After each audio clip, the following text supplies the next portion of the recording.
நல்ல குடும்பத்துல பிறந்திருப்பாங்க, நல்ல கல்லூரியில படிக்க வச்சிருப்பாங்க, நல்ல ஆலயத்துக்கு போயிருப்பாங்க. ஆனா ரொம்ப கேவலமான கேடுகட்ட கஞ்சா குடிக்கையோட கூட காதல்ல விழுந்திருப்பாங்க. அப்பா நல்ல காசு கொடுக்கிறாரு, அம்மா நல்ல காசு கொடுக்கறாங்கன்னு போய் கற்பை இழந்து நாசமா போனவங்க எல்லாம் இருக்கிறாங்க. அது மாத்திரம் இல்லாம சில பேர் குடும்பம் அப்படி நிலைமை அப்படி ஆயிடுச்சு பிரதர். எத்தனையோ மணிப்பூர்ல வீடு எரிஞ்சிருச்சுங்க. அப்பா அம்மா சிலர் யுத்தத்துல செத்து போயிட்டாங்க.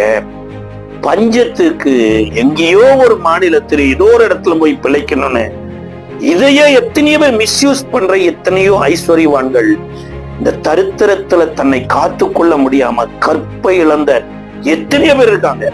இலங்கை தேசத்துல இப்படி யுத்தத்துல கற்பை இழந்த எத்தனையோ பெண்கள். காரணம் என்ன தெரியுங்களா? தரித்திரம்.